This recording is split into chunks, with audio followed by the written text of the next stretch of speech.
There is one thing humans have done across every continent, every century, every civilization that we refuse to talk about. Not war, not slavery, not torture, something older, something that lives in the darkest corner of our history, tucked away behind locked doors and burned records. I'm going to tell you exactly what it felt like.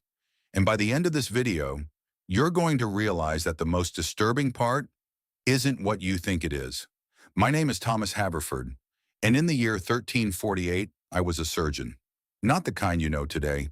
No clean hospitals, no anesthesia, no rubber gloves. I worked in a stone room that smelled of rot and iron, with tools I sharpened myself, on bodies that rarely survived what I did to them. I had studied for 12 years under a master in Paris. I had read Galen. I had read Avicenna. I believed, truly believed, that I was one of the most educated men in England. And then the plague came. Within 3 months, half my city was dead.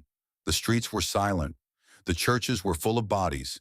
The gravediggers stopped coming to work because the gravediggers were dead too. And that is when the hunger started. Not the hunger of a man who missed a meal. The hunger of a man who had not eaten in 11 days. The hunger that makes your hands shake. The hunger that makes you see things that aren't there. The hunger that strips away everything you thought you were, your education, your faith, your dignity, and leaves behind only one single thought: eat or die. I want you to remember that moment, because everything I'm about to tell you, every choice I made, started there. Before I go further, I need you to understand something. What I'm about to describe is not the story of a monster. It is the story of a human being. And that is so much more disturbing. Because the truth about cannibalism throughout history is not that it was practiced by savages in faraway jungles. The truth is that it was practiced by soldiers, sailors, settlers, surgeons, and saints. By people who had names, who had families, who went to church on Sundays. Let me give you the real history first, because context matters. In 1972, a plane carrying a Uruguayan rugby team crashed in the Andes Mountains. The survivors, educated Catholic, middle-class young men, survived for 72 days in the snow. And they survived because they ate the bodies of those who had died in the crash. One of them, Nando Parado, later said that they were not animals, not monsters. They were simply alive, and they chose to stay that way. But that was the 20th century. Go back further. During the siege of Jerusalem in 1099, crusading knights, men who had taken holy vows, who wore crosses on their chests, were documented eating the bodies of their enemies. Not in secret, openly. Some historians believe it was partly deliberate, a psychological weapon meant to terrify the defenders of the city. Go back further still. In ancient China, during periods of severe famine, cannibalism was so common that it had its own bureaucratic terminology.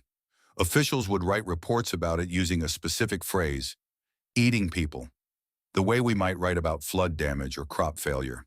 It was categorized, documented, almost mundane. And in medieval Europe, my Europe, it happened more than any history book will tell you. Not because people were evil, because people were starving.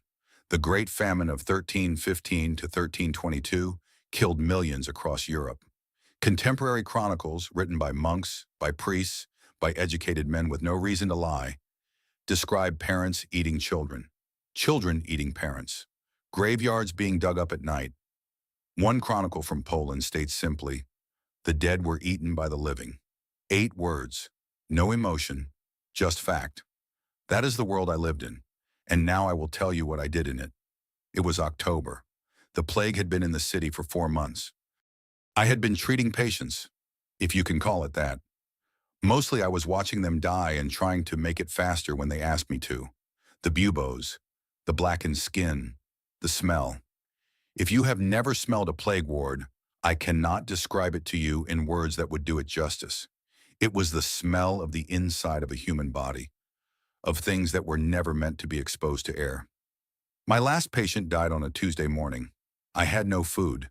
I had traded my instruments for bread 3 weeks earlier. I had eaten the leather of my second pair of shoes, boiled soft. I had drunk water from a puddle in the street that I knew was contaminated. By the time I made the decision, I want to be honest with you, it did not feel like a decision. It felt like simply continuing. The body in front of me was a man named William. He had been a baker.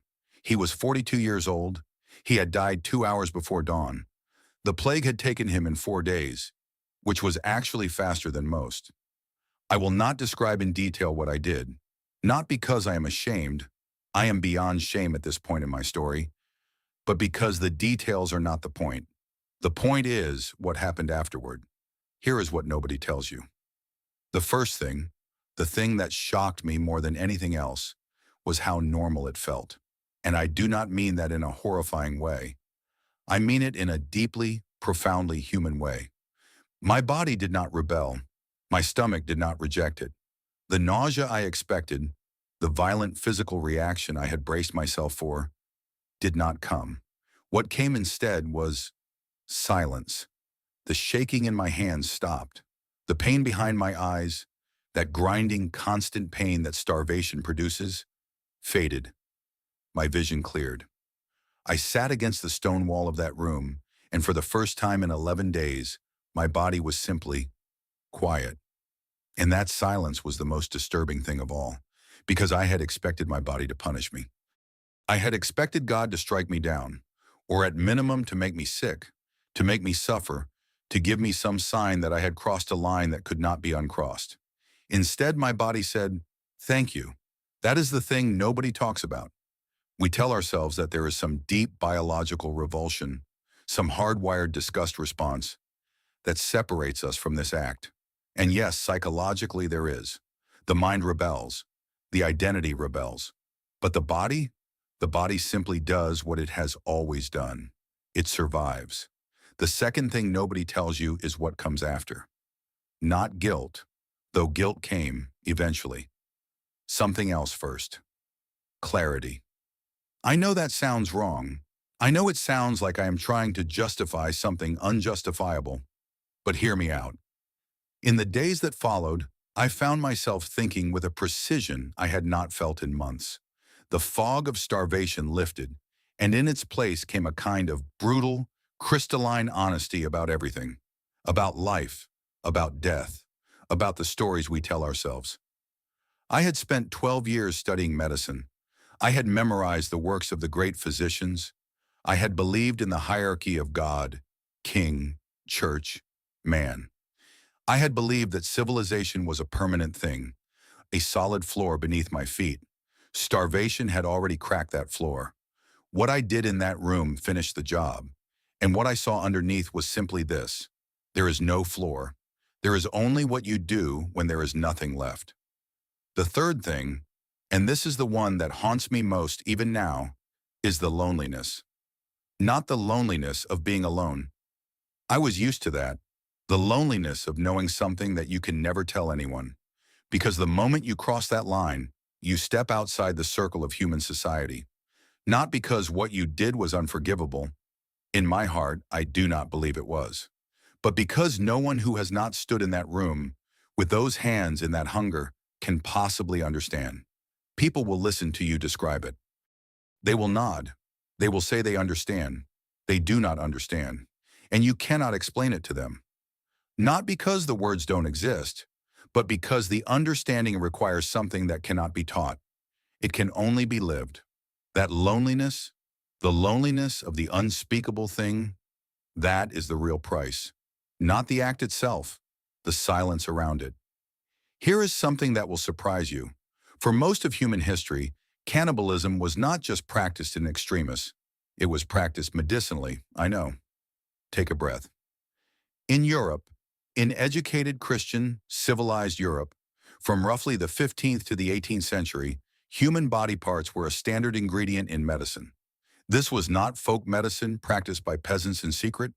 This was mainstream medical practice, endorsed by physicians, sold by pharmacists, consumed by kings and aristocrats. It even had a name: corpse medicine.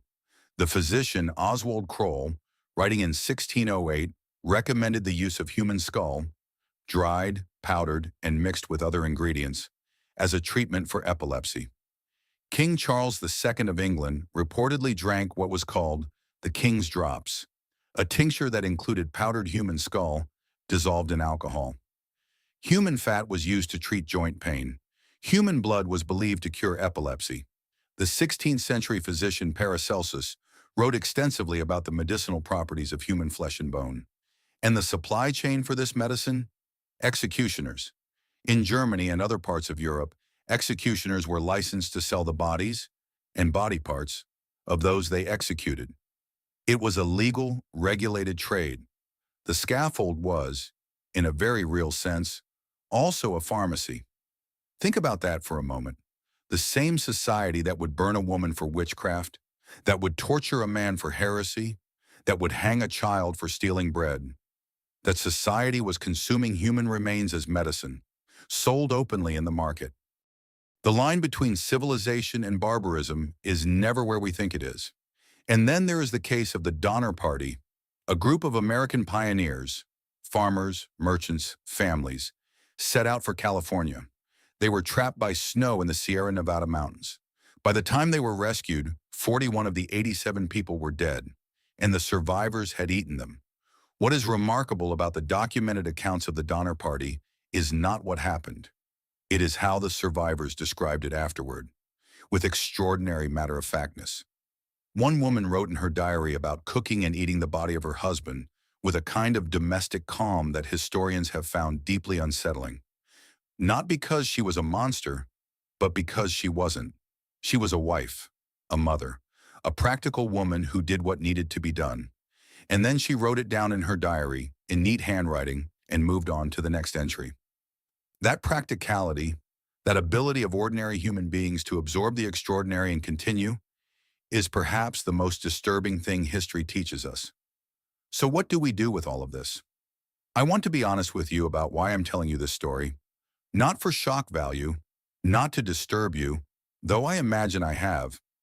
I'm telling you this because I think the history of cannibalism, real cannibalism, practiced by real people in real desperation, teaches us something profound about the nature of civilization. We like to think that civilization is something we are, a permanent condition, an achievement that, once reached, cannot be lost. It is not. Civilization is something we do. Every day, by choice, because the conditions allow it. Change the conditions, remove the food, remove the safety, remove the options, and what you are left with is not a monster. What you are left with is a person making a choice with whatever is available.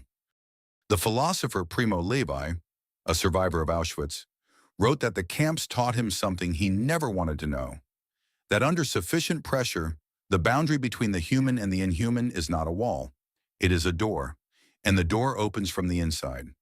I think about that often, not with despair, with something closer to humility. Because the people in this video, the Crusaders, the plague survivors, the Donner Party, the Uruguayan rugby players, they were not different from you. They were you in different circumstances.